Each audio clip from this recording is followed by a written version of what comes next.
Shalom Jemaat Bethany International Church Melbourne yang terkasih, kita akan mulai ibadah kita hari ini dan sebentar firman Tuhan akan disampaikan oleh Gembala Pembina kita, Bapak Pendeta Dr. Insinyur Niko Nyotorharjo. Mari kita siapkan hati kita berikan waktu ini untuk Tuhan, kita nyanyikan ucapan syukur kita untuk semua kasih kemurahan Tuhan di dalam kehidupan kita, dan terlebih lagi untuk keselamatan yang Tuhan beri buat kita semua, sehingga kita boleh datang bersama-sama di dalam ibadah ini sebagai umat Tuhan, sebagai anak-anak Allah. Dan siapkan juga hati kita sebentar untuk boleh bersama-sama menerima perjamuan kudus. Kita akan mulai dengan doa ibadah kita hari ini. Bapa di dalam surga, kami terima kasih untuk hari ini, hari yang Tuhan jadikan, hari mana kami boleh menikmati sekali lagi rahmat Tuhan yang baru, kasih karunia Tuhan yang melimpah dalam kehidupan kami. Hari ini di dalam ibadah ini kami minta berkat Tuhan. Kami minta Tuhan hadirat-Mu boleh kami rasakan. Dan kami boleh menerima firman-Mu yang menjadi roti hidup, air hidup, bagian terbaik yang Tuhan siapkan buat kami semua.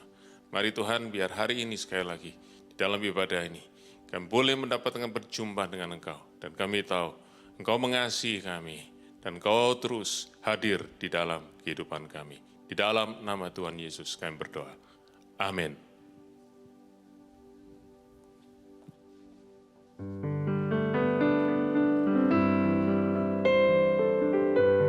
Kami mengucap syukur ya Tuhan, kalau kami boleh ada Tuhan sebagaimana kami ada.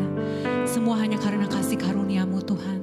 Kami boleh datang Tuhan untuk memuji menyembah-Mu, sebab darah Yesus yang telah melayakkan kami. Terima kasih sekali lagi ya Bapa.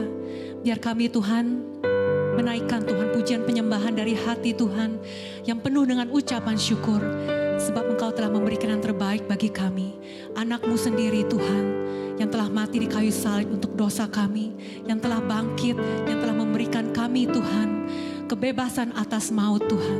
Terima kasih ya Bapa, Engkau baik Tuhan.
Perbuatanmu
Tuhan betapa besar Tuhan anugerah-Mu Tuhan untuk kami ya Tuhan. Kami hanya bisa Tuhan mengucap syukur ya Tuhan. Kami hanya bisa Tuhan tidak henti-hentinya Tuhan memuji Engkau Tuhan. Dengan hidup kami ya Tuhan. Dengan segalanya yang kami punya Tuhan. Sebab terlalu besar Tuhan. Terlalu indah Tuhan yang telah Engkau berikan Tuhan buat kami Tuhan. Thank you Jesus. Terima kasih Tuhan. Mari nyanyikan. Sungguh besar. Sungguh besar pengorbananmu bagiku,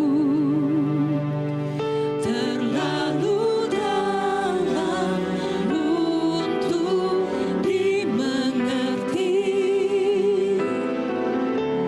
Sungguh besar,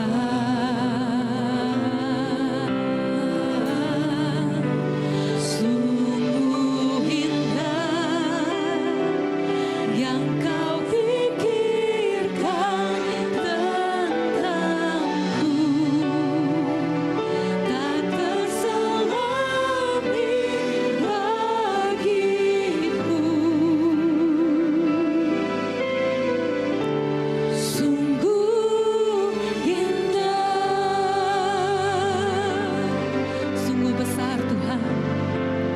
Sungguh besar pengorbananmu bagiku, terlalu dalam untuk dimengerti.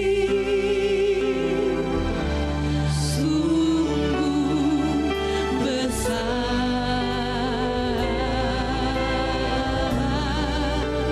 sungguh indah yang kau pikirkan tentangku, tak terselami bagiku. Sungguh indah, sekali lagi sungguh besar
Shalom semuanya.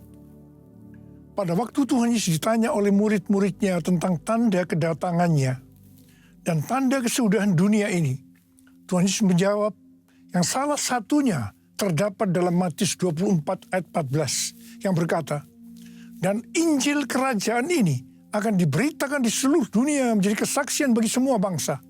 Sesudah itu barulah tiba kesudahannya.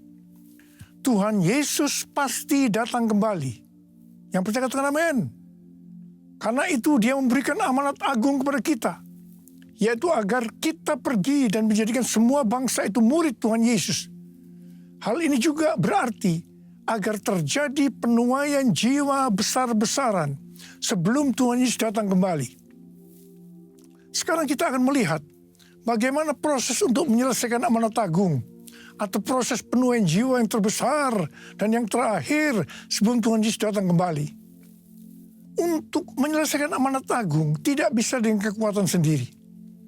Karena itu pesan terakhir Tuhan Yesus sebelum naik ke sorga kepada murid-muridnya, yang juga berarti kepada kita semua, dalam Kisah Para Rasul 1 ayat 8. Tetapi kamu akan menerima kuasa kalau Roh Kudus turun ke atas kamu, dan kamu akan menjadi saksiku di Yerusalem dan di seluruh Yudea dan Samaria dan sampai ke ujung bumi. Jadi untuk menyelesaikan amanat agung, kita harus menerima kuasa dari Roh Kudus yang turun ke atas kita. Setelah itu dengan disaksikan para murid-muridnya, Tuhan Yesus naik ke sorga. Setelah Tuhan Yesus naik ke sorga, 120 murid Tuhan Yesus berkumpul di kamar loteng Yerusalem. Mereka melakukan ini karena Tuhan Yesus memerintahkan agar mereka tidak meninggalkan kota Yerusalem sebelum diperlengkapi dengan kekuasaan dari tempat tinggi. Tuhan Yesus berkata, sebab Yohanes membaptis dengan air, tetapi tidak lama lagi kamu akan dibaptis dengan Roh Kudus. Apa yang dilakukan 120 murid di kamar loteng? Alkitab berkata bahwa mereka semua bertekun dengan sehati dalam doa bersama-sama. Artinya, mereka berdoa, memuji dan menyembah Tuhan dalam unity siang dan malam. Ini adalah prinsip restorasi Pondok Daud. Ini adalah prinsip menara doa. Setelah 10 hari mereka melakukan hal ini, maka pada hari raya Pentakosta, tiba-tiba turunlah dari langit suatu bunyi seperti tiupan angin keras yang memenuhi seluruh rumah di mana mereka duduk. Dan tampaklah lidah-lidah seperti nyala api yang bertebaran dan hinggap pada mereka masing-masing. Maka penuhlah mereka dengan Roh Kudus. Lalu mereka mulai berkata-kata dalam bahasa-bahasa lain seperti yang diberikan oleh Roh itu kepada mereka untuk mengatakannya. Itu adalah bahasa Roh. Jadi tanda awal orang yang dibaptis dengan Roh Kudus adalah mereka akan berbahasa roh. Roh-Mu yang hidup penuhiku, mengalir dalamku. Jiwaku tenang bersamamu dalam naunganmu. Ku buka hati untuk jamahanmu, berserah penuh di hadiratmu. Kau ambil alih seluruh hidupku, di altarmu menyembahmu, di altarmu menyembahmu, di altarmu menyembahmu.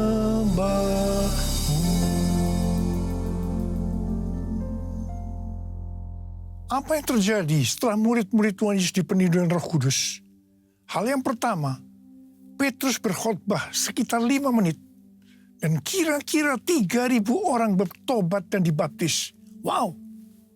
Petrus berkhotbah dengan kuasa Roh Kudus. Pada zaman itu populasi penduduk dunia sekitar 255 juta orang. Sekarang penduduk dunia sekitar 8 miliar.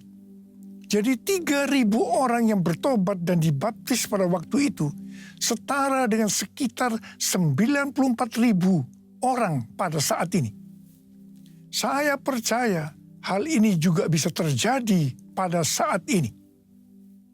Hal yang kedua, setelah murid-murid Tuhan Yesus dipenuhi dengan Roh Kudus, mereka dipakai untuk menyatakan tanda-tanda dan mujizat sehingga banyak orang yang bertobat. Petrus dan Yohanes menyembuhkan orang lumpuh sejak lahir. Bayangan Petrus bisa menyembuhkan orang sakit. Sapu tangan atau kain yang pernah dipakai Paulus, jika diletakkan pada orang sakit atau dirasuk setan, maka orang itu akan sembuh. Dalam Markus 16 ayat 15 sampai dengan 18, Tuhan Yesus berkata bahwa kalau kita pergi untuk memberitakan Injil, maka tanda-tanda dan mujizat akan menyertai kita. Sejak tahun 2006, saya diperintahkan Tuhan untuk mengadakan kebaktian kesembuhan ilahi. Selama 13 tahun, saya sudah mengadakan 318 kali kebaktian kesembuhan ilahi. Setiap kali berkhotbah, saya pasti memberitakan Injil. Tanda-tanda dan mujizat terjadi. Saya diizinkan Tuhan untuk melihat dan mengalami mujizat seperti yang dilakukan oleh Tuhan Yesus 2000 tahun yang lalu.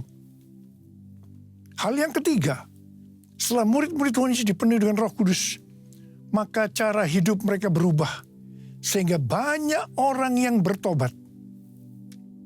Yang pertama, mereka bertekun dalam pengajaran rasul-rasul dan dalam persekutuan. Bagi kita, ini juga bisa diartikan mereka suka membaca Alkitab.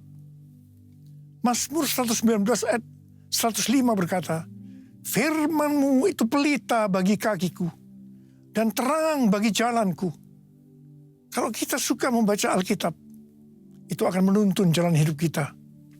Hidup benar sesuai dengan firman Tuhan. Kita akan menjadi orang yang berintegritas. Dan itu akan membuat orang lain bertobat.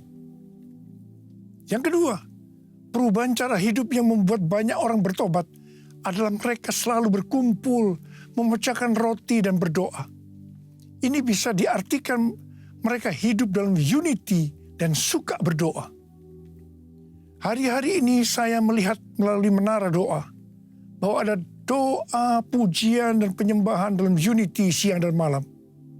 Saya percaya kalau Tuhan sudah berikan kepada kita beban untuk berdoa seperti ini, maka ini merupakan tanda bahwa Pentakosta ketiga yang dahsyat akan turun dan akan terjadi penuaian jiwa yang terbesar dan yang terakhir sebelum Tuhan Yesus datang kembali. Yang ketiga, perubahan cara hidup jemaat yang membuat banyak orang bertobat, yaitu karena mereka suka memberi, sehingga tidak ada yang berkekurangan. Hari-hari ini Tuhan Yesus menghendaki agar kita suka memberi. Alkitab berkata, adalah lebih berbahagia memberi daripada menerima. Lukas 6 ayat 38 berkata, "Berilah, dan kamu akan diberi. Suatu takaran yang baik, yang dipadatkan, yang dikoncang, dan yang tumpah keluar akan dicurahkan ke dalam pangkuanmu.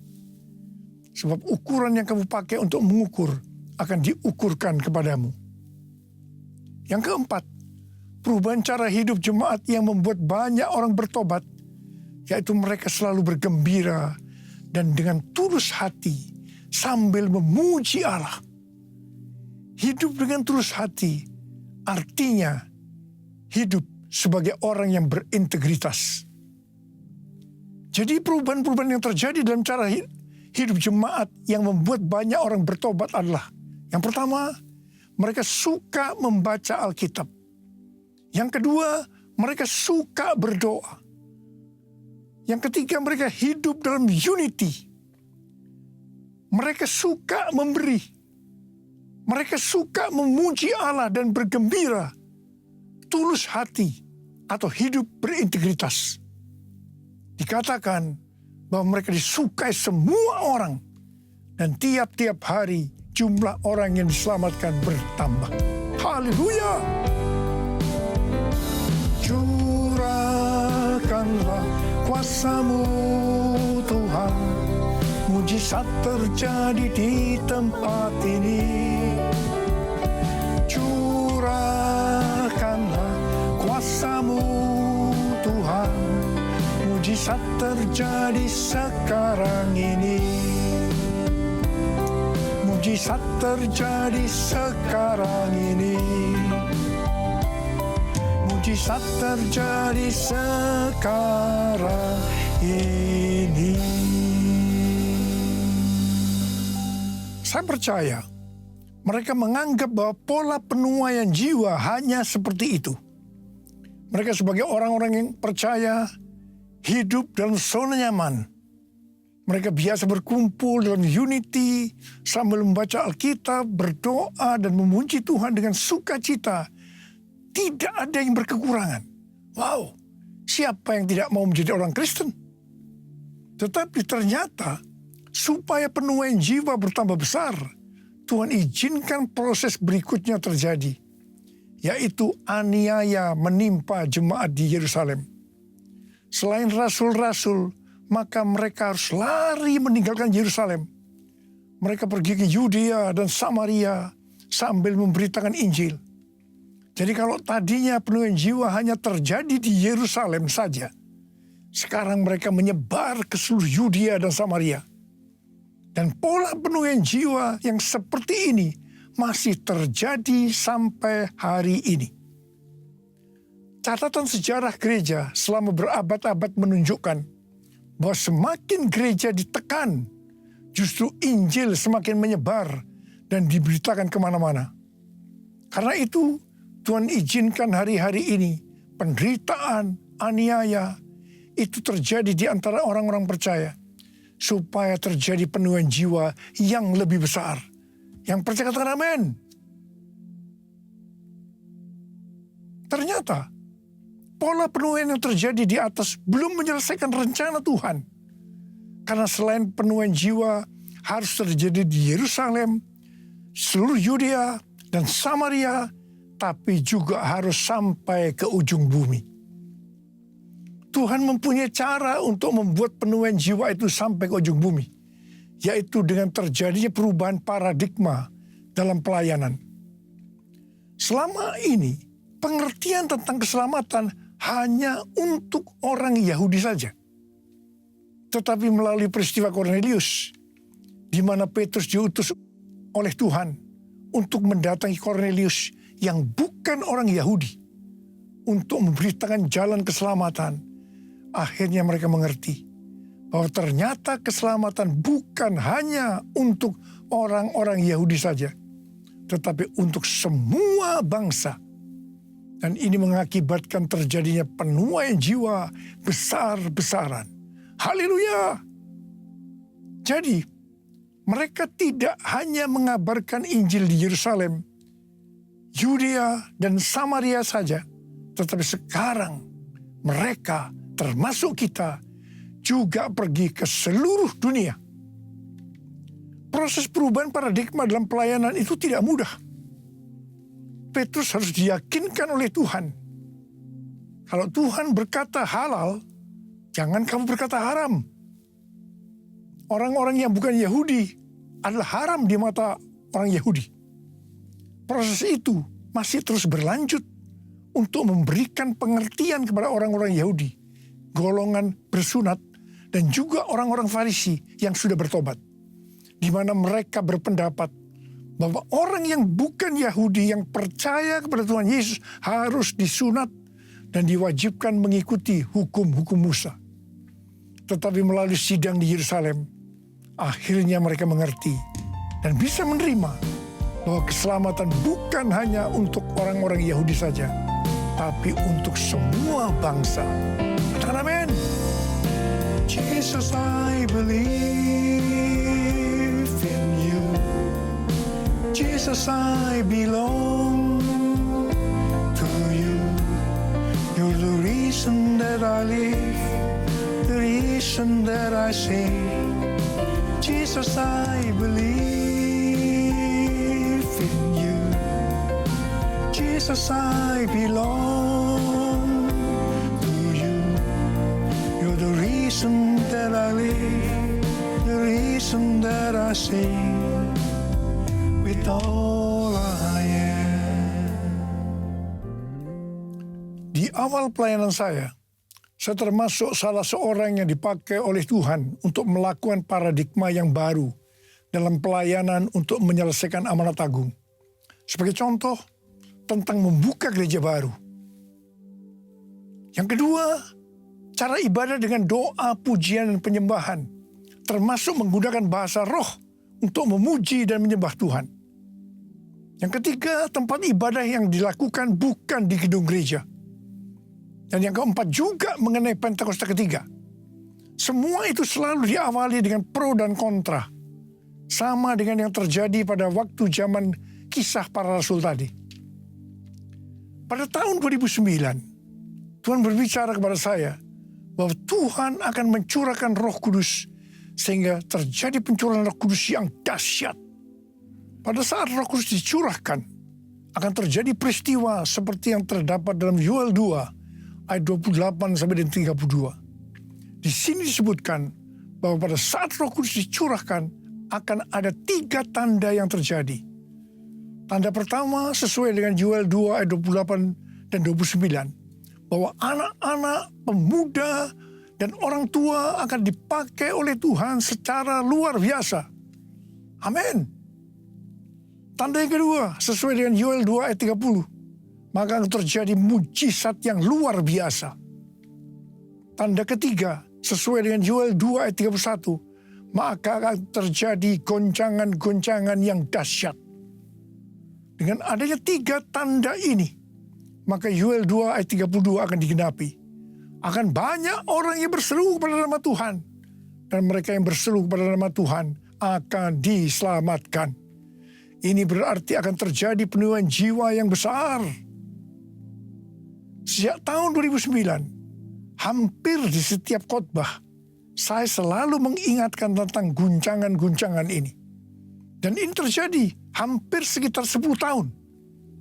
Siapa mengira bahwa yang disebut dengan guncangan ini adalah pandemi COVID-19, di mana di Indonesia dimulai pada tanggal 2 Maret 2020. Kita melihat selama ini bahwa dengan adanya pandemi COVID-19 ini, telah terjadi perubahan paradigma dalam pelayanan. Pelayanan secara online terbukti merupakan alat untuk mempercepat penyelesaian amanat agung, yaitu dengan semakin cepat dan banyaknya orang yang mendengar dan mengenal Injil Kerajaan Allah. Pada tanggal 8 Februari 2023, dimulainya kebangunan rohani di Asbury University, Kentucky. Yang mereka lakukan adalah berdoa, memuji, dan menyembah Tuhan dalam unity siang dan malam. Ini adalah prinsip restorasi Pondok Daud. Ini adalah prinsip menara doa. Kebangunan rohani ini menyebar ke kampus-kampus lain di Amerika Serikat, seperti di Lee University, Oral Roberts University, dan lain-lain. Berita kebangunan rohani melanda ke seluruh dunia.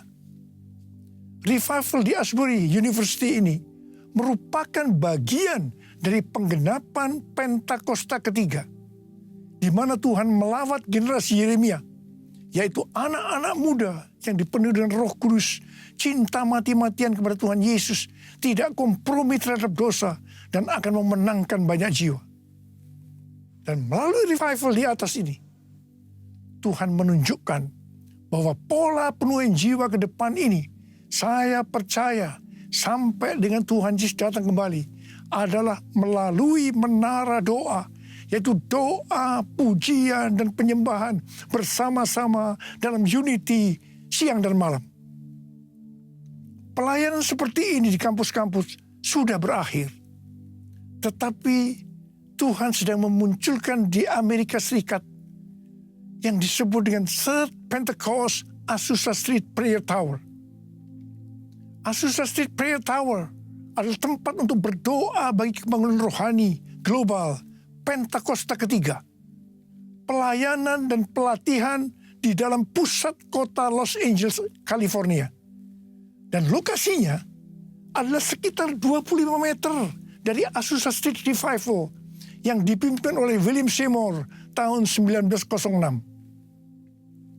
Azusa Street Prayer Tower ini adalah penggenapan nubuatan dari Cindy Jacob bahwa gerakan Pentakosta ketiga ini dimulai dari timur ke barat, dan barat ini adalah Amerika Serikat. Dari Amerika Serikat akan menyebar ke seluruh dunia dan kembali ke Yerusalem. Api Pentakosta menyala, api Pentakosta menyala, api, api, api, api, api, api Pentakosta ketiga, api Pentakosta menyala, api Pentakosta menyala, api, api, api, api, api, api Pentakosta ketiga. Banyak hamba Tuhan mendapatkan bahwa kita harus memperhatikan dengan saksama sampai dengan tahun 2033. Tahun 2033 adalah peringatan 2000 tahun kematian, kebangkitan, kenaikan Tuhan Yesus ke sorga.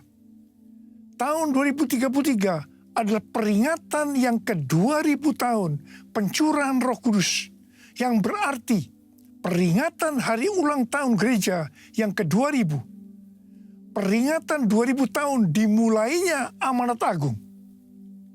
Visi yang didapatkan oleh Empower 21 adalah pada hari Pentakosta 2033, setiap orang akan mendapatkan kesempatan untuk berjumpa secara autentik dengan Tuhan Yesus melalui kuasa dan kehadiran Roh Kudus. Everyone. Rick Warren dari aliran Baptis mendapatkan bahwa tahun 2033 adalah goal untuk menyelesaikan amanat agung. Tuhan memberikan tuntunan untuk menyelesaikan amanat agung tahun 2033. Kita seperti orang Israel yang dipimpin oleh Yosua untuk memasuki tanah perjanjian, yaitu melalui jalan yang belum pernah kita lalui sebelumnya. Mereka akan dituntun oleh tabut Allah.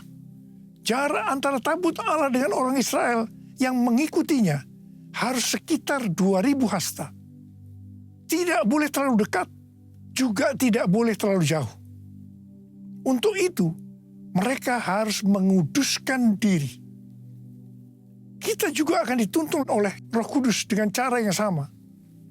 Saya percaya, pola penuhan jiwa untuk menyelesaikan amanat agung adalah melalui doa, pujian, penyembahan bersama-sama dalam unity siang dan malam. Ini adalah prinsip restorasi Pondok Daud. Ini adalah prinsip menara doa. Pada tanggal 15 Maret 2024, Tuhan berbicara kepada saya bahwa sekarang kita memasuki kebangunan rohani tahap berikutnya, yang berarti tahap yang terakhir. Pada tanggal 16 Maret 2024, saya mendapatkan konfirmasi nubuatan James W. Gould, yaitu bahwa sekarang kebangunan rohani yang besar dan kebangkitan generasi anak-anak muda sudah dimulai. Sudah dimulai. Kick off. Haleluya. Tanggal 3 sampai 5 Juli 2024 di SICC akan diadakan Everyone Asia 2024, Reaching Every Person on Earth. Tuhan memberikan pengertian bahwa ini adalah trigger atau gong dimulainya kebangunan rohani yang terbesar dan yang terakhir secara global untuk generasi Yeremia. Haleluya! Untuk menyelesaikan amanat agung tidak bisa dengan kekuatan sendiri, tetapi harus dengan kuasa Roh Kudus. Karena itu kita harus dipenuhi Roh Kudus. Ada berapa banyak yang akan berkata, Tuhan, saya mau dipenuhi Roh Kudus. Saya mau menyelesaikan amanat agung Tuhan Yesus. Angkat tangan saudara. Katakan bersama saya. Beri api yang dahsyat seperti yang kau janjikan, berembus Roh Kudus, beri kuasa urapanmu sekarang. Beri api yang dahsyat, seperti yang kau janjikan, berhembus Roh Kudus, beri kuasa urapanmu sekarang, beri kuasa urapanmu sekarang, beri kuasa urapanmu sekarang.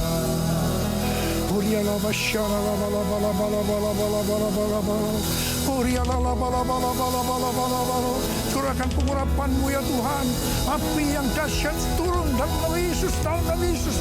Berikan kuasa, kuasa untuk menyelesaikan nama dan tanggung Tuhan Yesus. Terima kasih Tuhan, terima kasih, terima kasih Tuhan, terima kasih. Dalam nama Yesus. Amin. Mari kita akan masuk dalam perjamuan kudus. Kita akan mengingat ayat ini. Sebab setiap kali kamu makan roti ini dan minum cawan ini, kamu memberitakan kematian Tuhan sampai Ia datang. Perjamuan kudus adalah perjamuan Tuhan Yesus sendiri. Setiap kali kita masuk dalam perjamuan kudus, Tuhan Yesus berkata, biarlah ini menjadi peringatan akan daku. Karena itu mari arahkan hati kita kepada kebaikan Tuhan. Supaya kita lebih mengasihi Tuhan Yesus. Kita lebih mengasihi satu dengan yang lain. Bapa, siapakah kami sebelum kami mengenal Engkau? Kami semua orang berdosa. Upah dosa adalah maut, mati. Tapi Engkau yang tidak berdosa telah dijadikan dosa oleh karena kami. Engkau harus turun dari sorga mulia, mati ganti kami dengan penderitaan yang luar biasa. Sungguh kalau kami pikirkan betapa baiknya Engkau ya Abah. Kau jadikan kami sebagai anak-anak-Mu. Kau tuntun, Kau bela, Kau lindungi, Kau tegur juga kalau kami salah.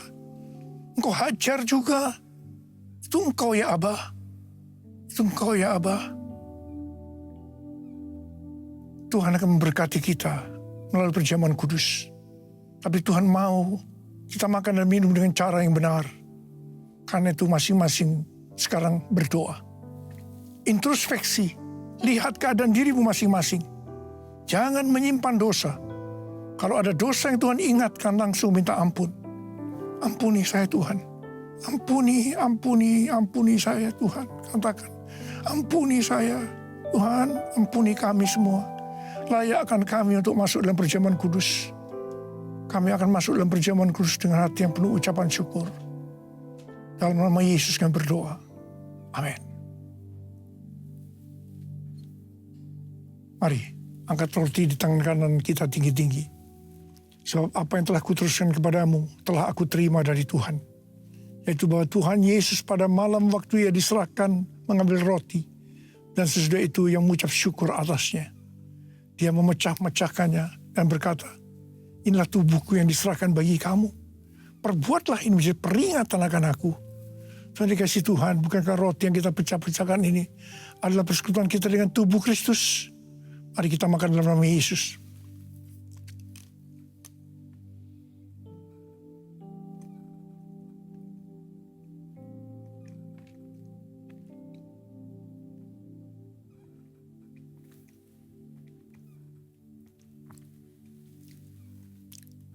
Mari angkat cawan di tangan kanan kita tinggi-tinggi. Demikian juga yang mengambil cawan sesudah makan lalu berkata, cawan ini adalah perjanjian baru yang dibenarkan oleh darahku. Perbuatlah ini setiap kali kamu meminumnya menjadi peringatan akan aku. Saudara dikasih Tuhan, bukankah cawan pengucapan syukur? Yang atasnya kita ucapkan syukur adalah persekutuan kita dengan darah Yesus. Mari kita minum dalam nama Yesus.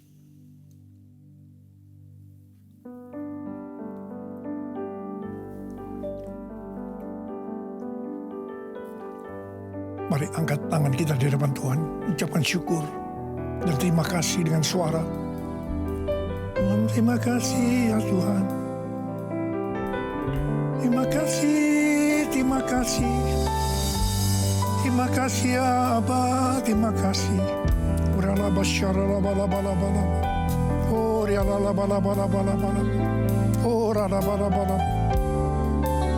Ada Berapa banyak di antara saudara yang membutuhkan kesembuhan? Angkat tanganmu. Kau melihat anak-anakmu sedang mengangkat tangan mereka, Tuhan. Saat ini Engkau sedang menyembuhkan yang sakit. Engkau sedang membebaskan yang terikat. Engkau menghibur yang susah. Engkau menguatkan yang lemah. Engkau memberikan pengharapan-pengharapan yang baru bagi yang datang dengan putus pengharapan. Terima kasih. Sembuh dalam nama Yesus. Sembuh dalam nama Yesus. Sembuh dalam nama Yesus. Sembuh dalam nama Yesus. Terima kasih Tuhan. Terima kasih Yesusku. Terima kasih Yesusku. Puji syukur hanya bagi Tuhanku. Terima kasih Yesusku. Terima kasih Yesusku. Puji syukur hanya bagi Tuhanku. Terima kasih Yesusku. Terima kasih Yesusku. Puji syukur hanya bagi Tuhanku. Terima kasih Yesusku. Terima kasih Yesusku. Puji syukur hanya bagi Tuhanku. Puji syukur hanya bagi Tuhanku. Puji syukur hanya bagi Tuhanku.